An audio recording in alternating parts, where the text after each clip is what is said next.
a special cyber beat just for you, Optimus Primal. Enjoy!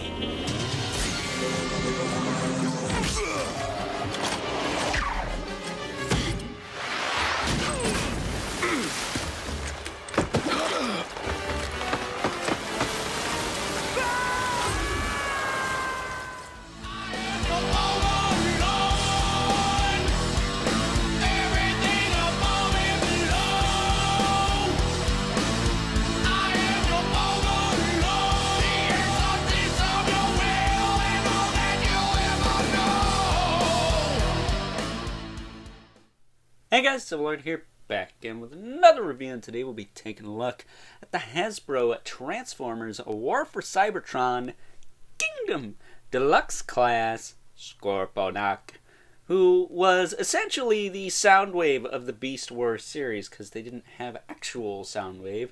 Those of you who remember the original Fox cartoon from the 90s, you know, that crazy CG one, not the new one, of course. Scorponok was kind of a main bad guy and almost punked out Optimus Primal with his little bumblebee drone. Buzz, buzz. But, yeah, he was essentially Soundwave for that team. So it's kind of funny to see him reduced to a bit of a brute in the Kingdom series. We didn't really get to see a whole lot of him in that show. But maybe we'll get to see some new Beast Wars at some point in the future. I know they are going to come to the live-action Michael Bay universe, so that will be cool. Side note, Primal will be voiced by Ron Perlman. That sounds freaking awesome, but I'm sure people are going to complain about it like they do with everything, right? But as far as this guy's accessories go, he's got them all on his person right now. They're hidden in his claws, but he does come with a collectible trading card, which I already put away because there's not really much to it. The cards with these aren't as good as the McFarlane ones, I'll say that much, but they are there. You do get them, and you do get the destructions, so there you go. But as far as accessories on his person goes, first of all, let's take a look at this guy quick. Very kind of squat and stout compared to the Scorponok I am used to. The one from the original Beast Wars series was tall, like Megatron height, I think. And back in the day, what, 1996 when these toys originally came out, the Scorponok from that line was a Ultra class, so he was about Primal Megatron size. So I'm kind of surprised he's just a deluxe here. I would have liked to have seen him be a little bit bigger. And there's a rumor going around that Tarantulas is supposed to be in a future wave of these. I know we're getting Waspinator, but Tarantulas, I guess, was on a leaked list or something. There's a rumor going around that he's either going to be on this body, or a body similar to this, or Black Arachnia, which, I don't know. If they put it on Black Arachnia and make him kind of a chick, that's going to be kind of stupid. Tarantulas doesn't have boobs, okay? But Scorponok here looks awesome. I will say, I don't care for the legs on the back. I kind of have them all scrunched in here, like a backpack.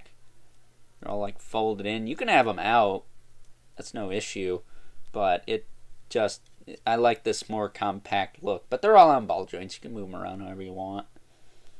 The two sections in between these big back legs and these small front legs, those are actually one piece. So the two in the middle, they move as one piece. So you can't move those individually. And I do wish they actually had a little bit more articulation so you could fold the tips in and stuff and maybe get a little bit more of a compression out of this tail, but yeah, it's whatever. Most people are probably going to leave them out. I like to have them folded in so they take up a little less space. But articulation on this guy, his head will look around. You can look up, you can look down a little bit. He can't really look down at all, can he? But he can look up. That's not an issue. I will say the sides do like to pop out, though, the legs. And he has these little tusks, and he almost kind of looks like Soundwave a little bit. He's got the visor going on. He's got a faceplate. I really dig this guy. I think he's cool. The shoulders go out to the side. They go back down. I'll just squish that in. Who cares? They go back down. They rotate forward and back. He's got a bicep swivel that's nice and tight. He's got a elbow hinge that's also nice and tight. His claws will rotate. Now, I'm not a biologist or an expert on scorpions by any means, but I'm pretty sure their claws are supposed to open up like this, right? My thumb's a small part, obviously. And it should open up like this way. This is the side. Well, on this figure, this is the top. And I don't know if that's right or not. I've never seen a scorpion like that before. I like the little teeth on the inside here, the little notches. And as you can see inside, you get his little missile pod, which fits right in there. It's just a piece of black plastic. It's nothing crazy. Black or yellow, I can't tell. It's something. It's in there. And also, he always had it pointed like this originally. So, I'm not crazy about the claws on this guy. I feel like they're not anatomically correct to a scorpion, and that's the point. But I could be wrong on that. I do feel like they're supposed to open like this, though. If you guys know the Master of the Universe character Clawful, his claw opens with this part on the top and the little part opens on the bottom, or vice versa. And then on this side, you get his little bumblebee drone. Buzz, buzz. See that there? I think it's got some gold on it. But yeah, you could straight up have him shoot this at Prime and infect him with a virus. I wish he came with 2 of the missile pods. I think that would have been kind of cool. I don't know if he's supposed to have 2 of those, but I remember seeing pictures of him with 2 of them. But, oh well. It's nothing too major. I still really dig this guy. I think he's cool. He's got a waist swivel that works really well. You know, if you move the spider leg, or the scorpion legs out of the way. His hips kick forward and back and in and out. He's got a thigh cut. He's got a single joint at the knee. And then he's got a hinge in the foot. On this side it's this, which kind of sucks, because I would have liked the hinge on that side too for more posability, but they had to do it for transformation. I'll talk about that a little later. But he does have really nice rocker tilt. But this guy's got the best ankle joints in the game, other than forward. You can tilt his foot all the way back, and rock it side to side. It's a perfect rocker. There's literally nothing wrong with this joint, other than it can't move forward. So, not too shabby. For one of these guys to have that kind of range in the foot, it's pretty impressive. So, yeah, again, I think this is my favorite Deluxe in this line so far. Again, we haven't got Waspinator, and we haven't seen Tarantulas. I hope he's more or less on this body, as opposed to the Black Arachnia one. I think he's supposed to be a little bit bigger than her. And also, before I forget, the tail does hinge forward and back, and you can use the ball joint up here so he can strike somebody right in the face. Or, you know, you can have it fall down in front of his face so he doesn't get shot in the face. So, there you go. I don't think he ever does that, but food for thought. Food for thought. But yeah, dig this guy. He's cool. I like him. I like it a lot. Again, I wish he was a little taller, though. But his bulk's probably compensating for that, isn't it? So that being said, let's push that in a little bit. Let's take a look at some comparisons. First up here is Scorponok next to a couple other Kingdom figures we've already taken a look at quite some time ago now. It's been a while since I've reviewed one of these Kingdom figures. But we got the Deluxe class Cheetor and the Voyager class Optimus Primal. And I know I'm not comparing him to the other Predacons in this line, but I'm late to the game on this, and quite frankly, Megatron and Black Arachnia are like 10 times harder to transform than these two guys. So, you know what? Sue me. And last, but certainly not least, we have our 2 regulars, the Mythic Legion's Brother Mandibulus and the Mortal Kombat 11 Spawn. And my apologies, I do not have the original Scorponok from the 1996, 1995, I forget what year it came out, Beast Wars line. I would love to own it one day, though. It's a cool looking figure, and pretty show accurate from what I could tell.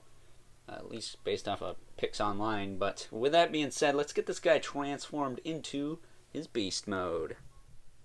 Alrighty guys, as promised, here we have Scorponok in his Scorpion Beast mode. And I gotta say, I'm pretty impressed by this little guy.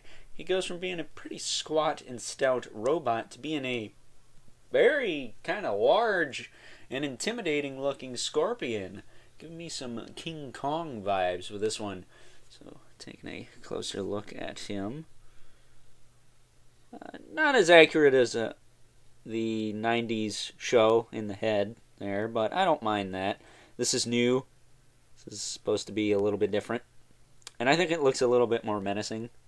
Not just being a realistic scorpion. I will say, this is like leaps and bounds better than the movie version from the Michael Bay universe. So, you know, there's at least that. He was a freaking drone. That's basically what he was. He went from being a fortress to this dude to a drone. So, you know, Scorponok hasn't exactly had the best life since G1, but I think this is a pretty cool rendition. His arms still have all the articulation that you got in robot mode. All these little legs, as I said before, are on ball joints. The two in the middle are joined together. Excuse me. And then the tail is pretty well articulated. You can move this around, you know, rotate it. Oh, no, you can't rotate this. You rotate this up here. I think you can even, yeah, you can lunge this kind of forward as if he's about to strike. So that's kind of cool. Just a look at the bottom there. He does have some gappage. It's not really avoidable. But, you know, you just close the chest back up and it holds the leg in place there. Yeah, really nice beast mode. Probably one of my favorite beast modes. I mean, the Megatron is, without a doubt, probably still the best one. But this guy's probably a close second for me. I really dig this guy. He's a little bit cleaner than Megatron because he is a scorpion. He's allowed to have a little bit more techie bits showing. So, you know, I don't mind that. Of course, you can open the claws. He's got the little bee in there, and then he's got the little missile pod in this one. So, you know, if you wanted to do that, by all means, but I really dig this guy's beast mode. He looks really cool. Dig it. Cool and realistic. How about that? So with that being said, let's take a look at getting him centered. There we go. At some comparisons. First up, here is our Deluxe class Scorponok next to Deluxe class Cheetor and Voyager class Optimus Primal once again for the beast mode comparison. As you can see, he is shorter, but he is pretty long considering the fact that he was such a squat and stout robot in robot mode. You can see that he looks about the same length as Cheetor and pretty much rivals Optimus Prime as far as size goes. Width, I mean. He is a pretty big beast in beast mode, so that is pretty cool. And last but certainly not least, we have our two regulars, the Mythic Legion's Brother Mandibulus and the Mortal Kombat 11 Spawn. Once again, he's not meant to go with these types of figures, but if you wanted to, I guess you could have him grab your Mythic Legions by the ankle with his claw there. That'd be kind of funny. Well, that being said, let's get this guy transformed back into his robot mode and wrap things up with some final thoughts. Overall, and I'm going to be honest in saying this, that this may be my favorite Deluxe figure we've gotten in the Transformers War for Cybertron, say it with me now, Kingdom line thus far. We have yet to get Waspinator. Not sure what size the rumored Tarantulas is going to be, but for the time being, I think it's safe to say that Scorponok here is my #1 favorite Deluxe figure in this line thus far, which is kind of crazy considering he's a bit of a departure from the original, which is to be expected with this line, but also due to the fact that I'm not too big of a fan of how you store the Scorpion mode legs in robot mode, and I'm not entirely sure if the claws on this guy are anatomically correct or not. Again, I think they're supposed to open another way and not have that inward curve to them, but, you know, I'm not a biologist. I could be wrong.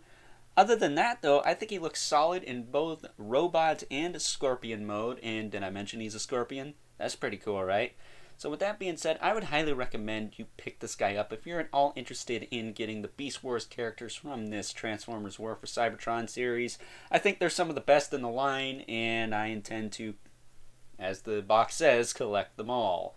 Does it say that? I'm not too sure. But with that being said, I hope you guys enjoyed this review. Don't forget to like this video, hit that subscribe button and the notification bell so you know whenever I upload more reviews to the channel. Not sure what's up next, but I'm sure I'll pull some kind of metaphorical rabbit out of a metaphorical hat and have something for you guys to get you to Throwback Thursday, which is most likely going to be the Redeemer from Spawn. So, not the new one. It's Throwback Thursday.